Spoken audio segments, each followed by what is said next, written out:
গতদিন দেখলাম আমাদের ভিআইপি লাউঞ্জ প্রবাসী ভাইদের জন্য উদ্বোধন করার দিনে প্রবাসী ভাইদেরকে আমাদের আসিফ নজরুল স্যার শ্রমিক হিসেবে উনি সম্ভাষণ করলেন, বললেন যে প্রবাসী শ্রমিকরা।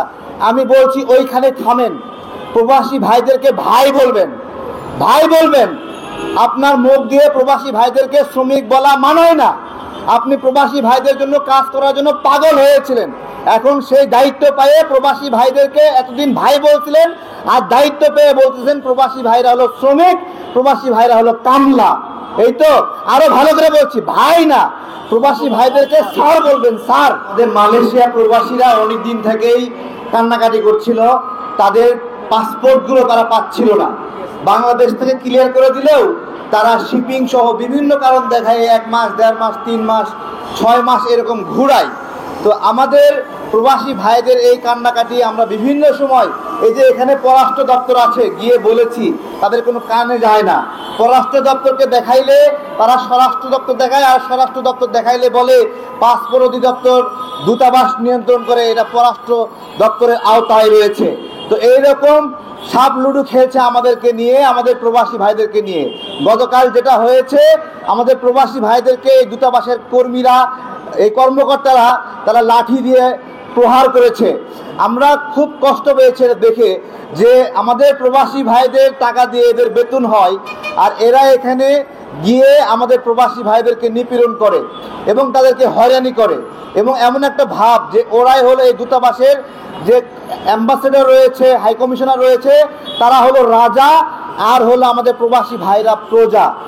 আমি আসিফ নজরুল স্যারকে বলছি, এবং এখনো এই যারা এখানে জড়িত তাদের বিরুদ্ধে কোনো ব্যবস্থা নেওয়া হয়নি। শুধু তাই না, দুবাইয়ে কতগুলো প্রবাসী ভাই গ্রেপ্তার হয়েছিল, লোক দেখানো 20-25 জনকে দেশে আনার ব্যবস্থা করেছে, আর বাকিগুলো এখনো জেলে রয়েছে। আমি দায়িত্ব নিয়ে বলছি, এখনো জেলে রয়েছে। তাহলে এখানে দূতাবাসের কাজটা কি? এখানে হাই কমিশনের কাজ কি শুনবেন? এই হাই কমিশনার এই শয়তানি করে হাসিনার হয়ে আমাদের প্রবাসী ভাইদেরকে গ্রেপ্তার করাইছিল। দুঃখজনক হলো এখনো এখানে দায়িত্বে রয়েছে।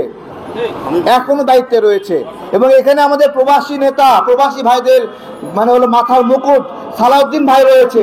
উনি ওখানে দুবাইয়ে সরকারি চাকরি করত, ওনাকে চাকরি থেকে বের করে দিয়েছে। আমি তো মনে করি প্রবাসী ভাইদের জন্য আসিফ নজরুলের চেয়ে আমাদের এই সালাউদ্দিন ভাই, এই যে আমাদের পলাশ চৌধুরী ভাই সহ যারা আছেন, তাদের অবদান বেশি।